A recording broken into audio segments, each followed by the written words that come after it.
Welcome back to episode 5 of the One of One podcast, where current and future superstars share their journey on the way to the top. This will be the final episode of season 1, and I couldn't think of a better way to finish this first season than with someone who's currently right in the middle of his journey. I'm extremely excited to have him here sharing his knowledge and experiences with us today. Jordan Carrion, infielder for the South Carolina Gamecocks. Thank you for being here today, brother. Thank you for having me, man. How's it going? How's this offseason going for you? What are you working on, and how are you getting ready to go to South Carolina? Right now, man, just working on getting stronger. It's been a big part of my game on emphasis to get in the weight room, get stronger, get faster. With a guy like Nick Soto, one of your guys that you work out with. So yeah, right now just really emphasis on getting stronger, getting myself ready for this upcoming season, and ready to go. What does the schedule look like? How many days a week are you going at it with Soto? Because I know his workouts are not easy. Yeah, right now I'm going 4 to 5 days a week, depending on the week. One day a stretch. So Monday, Tuesday, Thursday, Friday, sometimes Saturday we go to the sand pit and do some agility stuff. Wednesdays are my stretching days. So just probably 4 to 5 times working out exactly, and then mobility and stretching twice. Awesome. Obviously, you've been surrounded by high-level baseball your entire college career, but I actually did some digging and found out that started at a very early age. I always like to take it back and paint the full picture of how you got to where you are today. So I was doing some digging, and I saw that your pops was drafted by the Texas Rangers, played a couple years in professional baseball. Was he the one that introduced you to the game? And, at what point did you realize, this is what I want to do as a career? Yeah, definitely. He was the one who inspired me. He's the reason why I started to do what I do. I would say at a young age, man, growing up, we were always at the ballpark watching him. He played a lot. He talked about the game, always around the game, surrounded myself with the game. I don't know the exact age. I mean, I knew it was for me, but I think it was just kind of born. I was born into it. I kind of just gravitated towards it as I was growing up, and wanted to finish his footsteps and what he started. Awesome. You obviously went to a legendary high school in American Heritage Plantation and got to play with guys like Tristan Casas, who's in the big leagues today, guys like Enrique Bradfield Jr., who made a name for himself at Vandy, was a first-round draft pick. What was it about that environment that helped shape you to the ball player you are today? Yeah, I think you always hear, people talk about, surrounding yourself with people who are just on the same level, if not better than you. And going to American Heritage was exactly that. The culture, the environment, everything they kind of preached there and they built there was special, man. And being around those high-level guys really taught me the game, really taught me how to move, how to carry myself. We always pushed each other to make each other better. And I think that was the one thing that really stuck out to me from looking back at my experience at American Heritage was just we were all on the same level, and even guys like Tristan who play in the big leagues, and we all kind of wanted the best for each other, man. So sharing our brains, talking about conversations, how we view the game, how we view, going about life was really special to me, and I learned a lot from being around those guys. Awesome. And, obviously being in a high-level environment like that, everyone is really focused on their goals, their careers. But what was that bond like, as a team, that chemistry that obviously turned to a lot of success on the field, off the field, and, for everyone involved? It was special, man. To this day, we all stay in touch. We all, still communicate and, just still interact and hang out. Being at Heritage and being around those guys, like I said, man, it was something that we were best friends, not on the field, but off the field as well. We all wanted to see each other succeed. We all went to pretty high-level colleges, and obviously some got drafted and went on to play in the Major League Baseball. So I think just being around those guys, the bond we created there, I think it's going to last a lifetime for sure. That's how it is. It's a brotherhood for sure. So obviously as a top recruit in your class, we have to talk about the recruiting process. Mm-hmm. What did that look like for you? What was it about Florida that made it feel like home? And was there any other schools that came close? Yeah, my recruiting process started pretty early. I was in 8th grade heading to my freshman year. And at the time, the rules were a little different, so you were allowed to commit and talk to schools and stuff like that. My first offer was Tennessee, and then Miami. And Florida was my dream school. It was my number 1 school. And I remember I was kind of waiting for them to offer me before I made a decision. Mm-hmm. But I had some other schools that were interested. And then my freshman year, before I even played the high school game, I committed to Florida, my dream school, man. people I was looking up to, like Jonathan India, Richie Martin, those type of guys who played there before me, kind of set the tone for me and why I wanted to go there. And just being in a program like that, it was really why I wanted to go there. Absolutely, man. And you step foot on campus and make an impact right away. You played 24 games on the field as a freshman, and you haven't even helped the team on the mound. How was that first freshman season for you, and what was your first taste of college baseball like? That year was special. We had a lot of high expectations. Being the #1 team in the country, preseason, all these different things, and as a freshman putting into that situation, it was definitely like, wow, like this is what college baseball is all about. And I'm the type of person that I love the pressure. I love being in those high ceiling environments, and that's exactly what it was. Being able to start as a freshman, get 24 starts or whatever it was under my belt, be able to pitch, help the team win, playing atmospheres in the SEC, it was something I'll cherish for the rest of my life. And it really taught me what college baseball was like, and it set the tone pretty high as a freshman, and it was special for sure. Yeah, that's definitely the environment to be in as a freshman, especially getting to play alongside guys that are definitely going to be big leaguers, and you on that same path as well. After that season, having your ultimate goals in mind and your future interests, what went into the decision of entering the transfer portal and looking for a fresh start? Mm-hmm. Yeah, I mean, being at a program like Florida, there was just a lot of unknown pieces.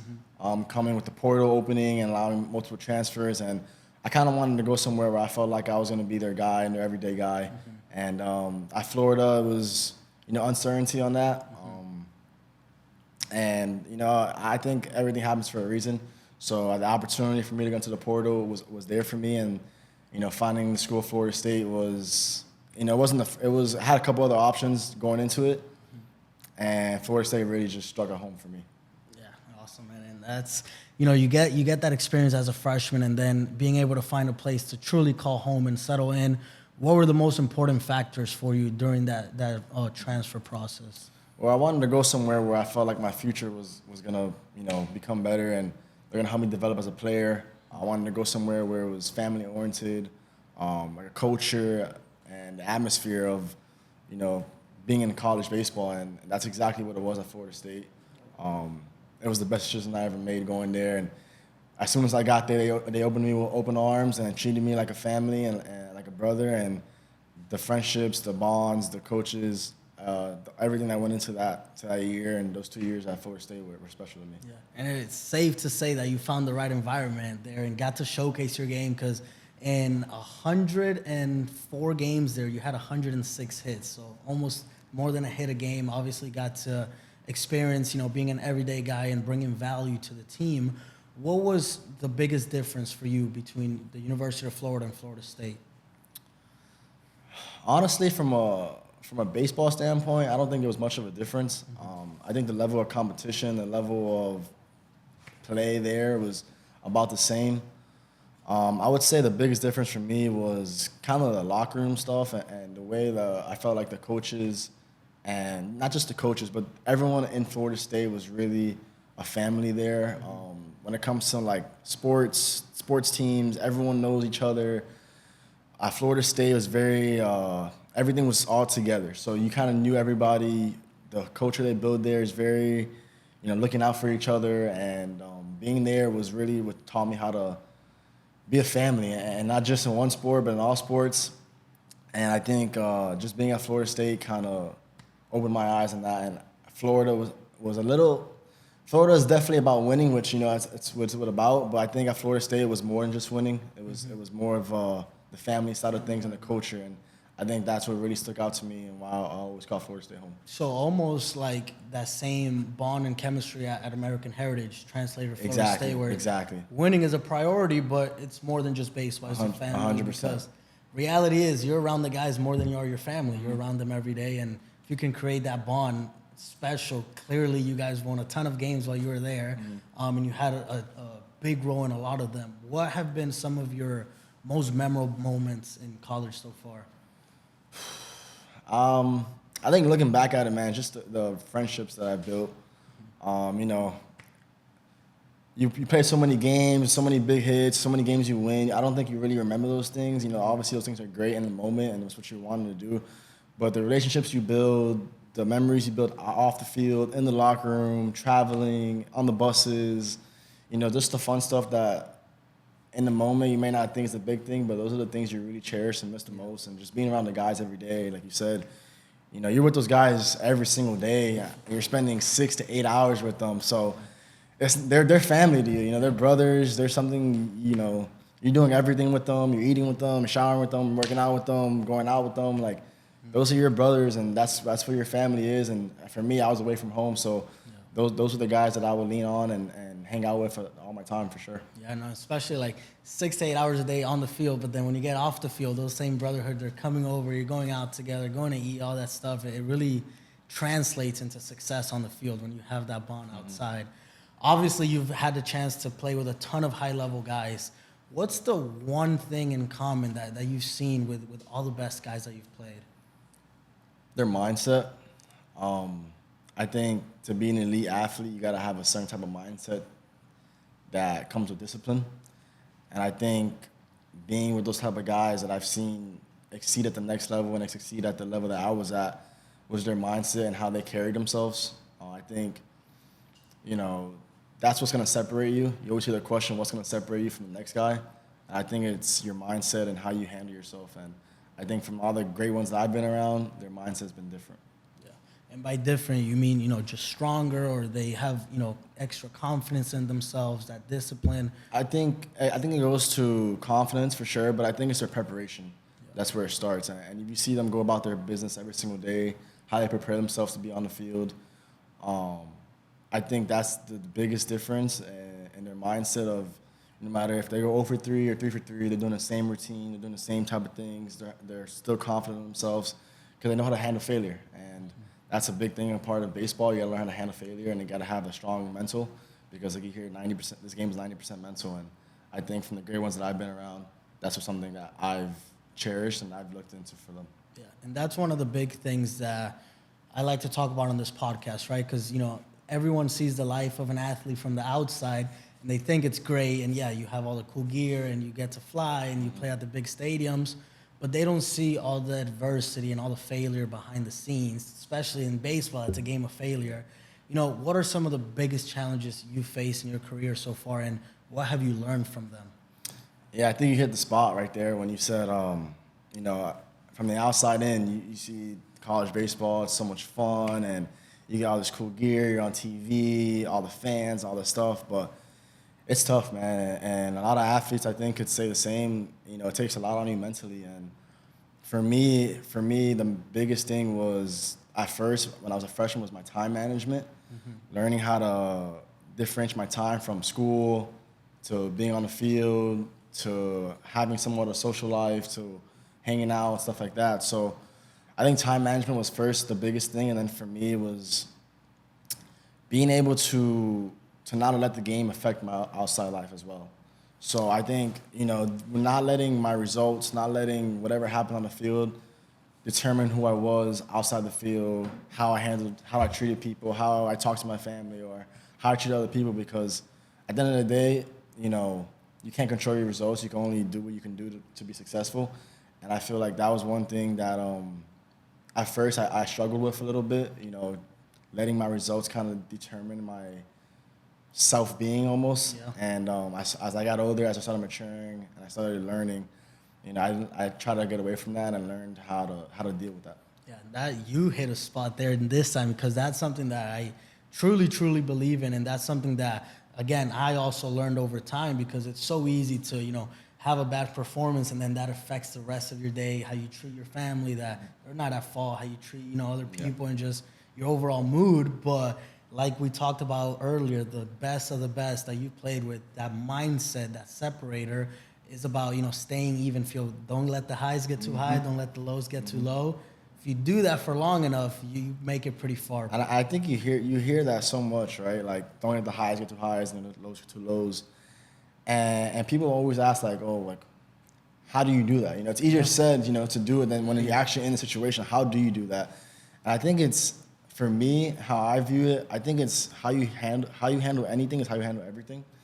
And I think that was the one thing that really stuck out to me on handling my business the same, whether I was on the field, off the field, and the way I treat people, the way I interact with certain people, was really what helped me try to be the same guy every single day and not get caught up in the moment or not let the results determine who I was. Now, you say you're going to keep it simple, but you keep hitting good points because that is so true. And that's something that, I started implementing that. And when I started implementing that, I started performing way better. I felt more confident because I knew at the end of the day it was just a game and I still have a whole life outside of it.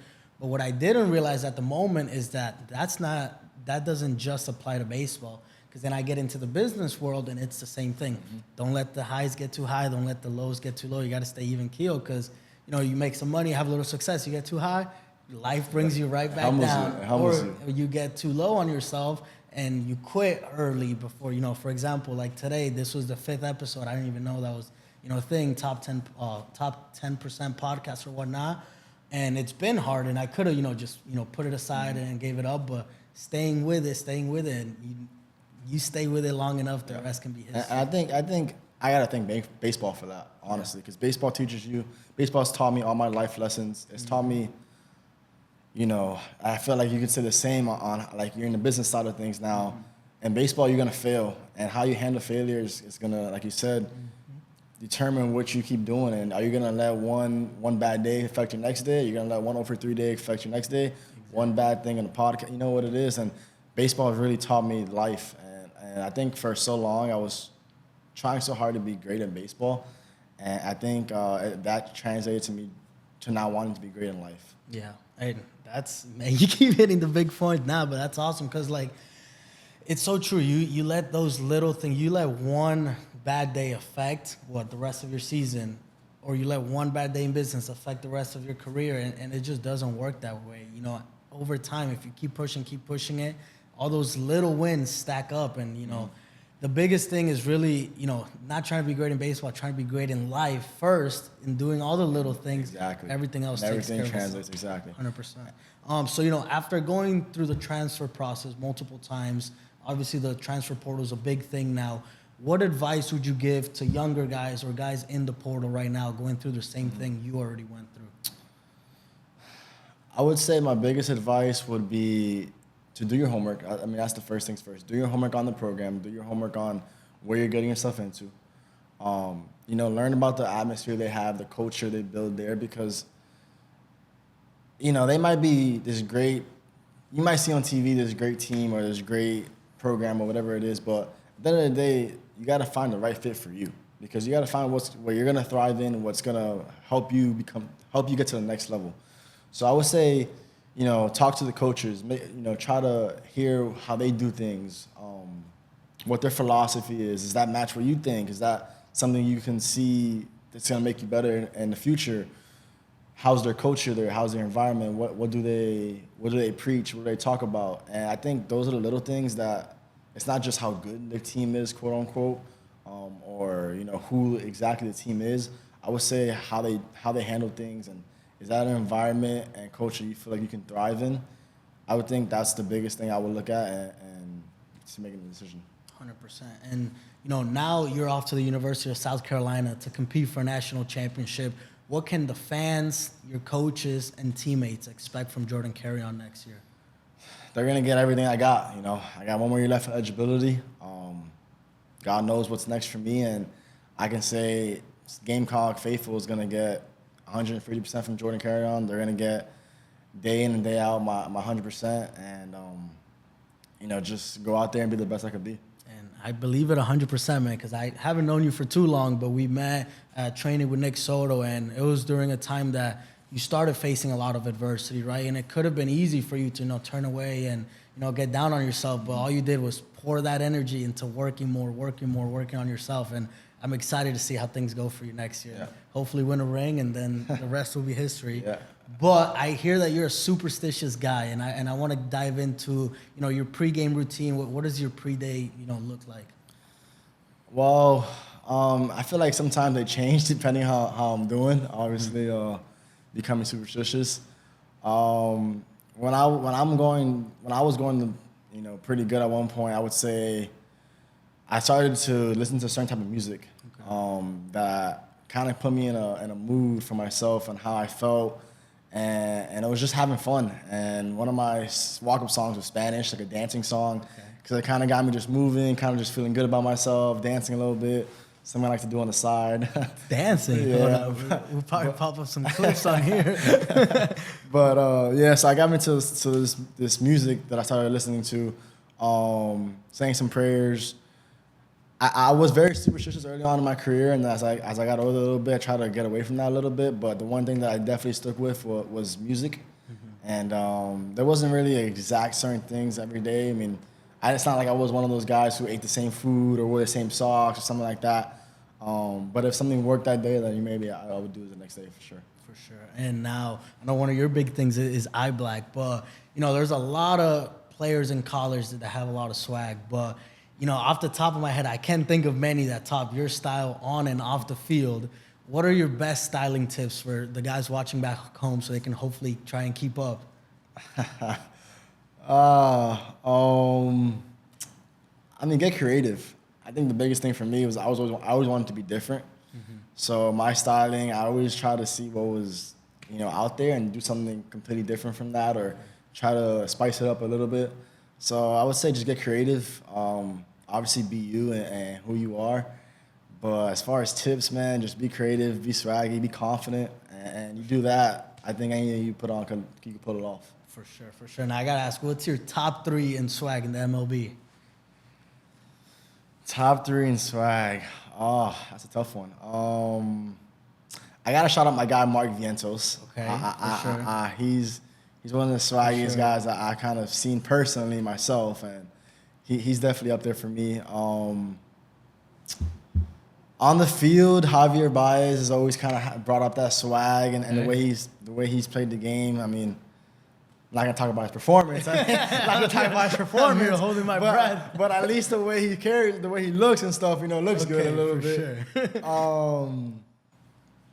And the last guy, let's see. I've been looking into Julio Rodriguez a little bit. Okay. I think he's getting up there. He's Dominican, like myself, so. Yeah. He kind of get a different swag. He keeps it simple, but it's his energy that has that exactly, swagger about him, for for sure. sure. Robbing a ton of home runs. But, okay, so, now that you are transitioning, to a different school and, you've had some experience in college, has there been anybody that you model your game after? Obviously, you play a style of baseball that's fast, energetic. Who are some of your inspirations growing up, and who do you look after? I think the biggest guy that I modeled my game after, and I wouldn't say from a skill standpoint, but just a mindset and how he did things, was Derek Jeter. Okay. I was born in New York, not too far from the Bronx, and I went to a lot of his games, and seeing the respect he had, him being a captain, how he handled his stuff, it was just, you can't say enough good things about him and the respect he had. That really I cherished, and I modeled I tried to be like him. And I think Derek Jeter was just a guy that, I would say he was very simple. He didn't have the flashiness. He didn't do anything extraordinary, but he was the guy you wanted when the game was on the line. For sure. Big moments. He stepped up, and he was the one that you wanted at the bat. And I feel like that's kind of what I modeled my game after. And as far as, my swing and my defense and stuff like that, I kind of just try to be myself and be the best version of myself I can be. For sure. And now, obviously going into your last year, do you have any specific goals set out for yourself on the field? I do not. I'm not really one to set goals exactly. I don't like to set goals because sometimes I look at it as setting limits for myself. Definitely. So I like to exceed those, and I think for me, it's just be the best that I could be, and I don't really have a certain an average, or I want to win. I tell you that I want to win. I want to win a championship. But as far as personal goals, I've never really been the one that set goals for myself. I kind of just try to shoot for the moon, and whatever I'm doing, be better at it. Awesome, for sure. Yeah, no, I like that how you said that. Sometimes you set goals and it could be limiting yourself. So I like just taking it day by day, with the ultimate goal in mind is winning a national championship. Exactly. Keeping that the main goal, for sure. For sure. So, up to this point in your career and your personal life, what's been the biggest and best piece of advice that someone's given you that you've taken to heart and kind of carried with you throughout? I would say it was from my American Heritage coach, Bruce Haven. He said, "Know thyself."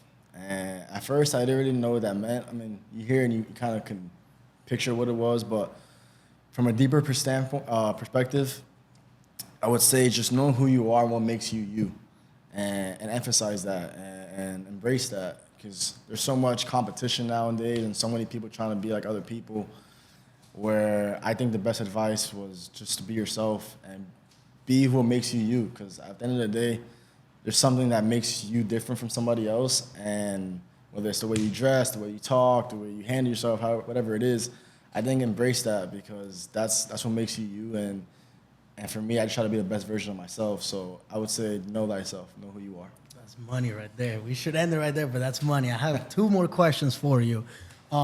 Where can we expect to see Jordan Carrion in 3 years? I think only God knows that. Hopefully, hopefully in the major leagues and playing in the big leagues with, some of the guys that I've played with before. But at the end of the day, wherever God wants me to be at in the next 3 years is where I'll be at.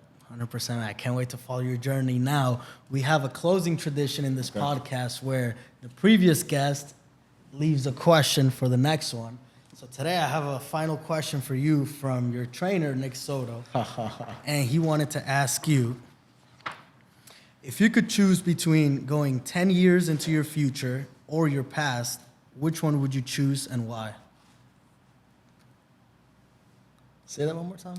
If you could choose between going 10 years into your future or your past, which one would you choose and why? From Nick Soto.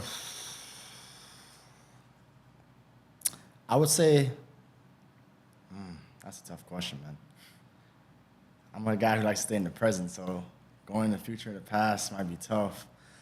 I would say probably the 10 years in my past, because I feel like the 10 years in my past have led me to where I am today. Mm-hmm. I wouldn't change anything. Maybe just relive it, reanalyze it. See how far you've come. See the growth, see the perspective, see where my mindset was at. And not that I would change anything about my past or anything that's happened to me, but just to see where I was at and see exactly, like you said, how far I've come from now to then. That's a tough question. But I think, I would say definitely the past. I think 10 or 11-year-old Jordan would be proud for sure. That's all I got for you, brother. I appreciate you taking the time. Thank you for having me. Can't wait to see you in a South Carolina uniform next year and hopefully in Omaha. And if you make it to Omaha, I'll be there. So looking forward to it. Thank you for having me, man. Appreciate it. Yes, sir.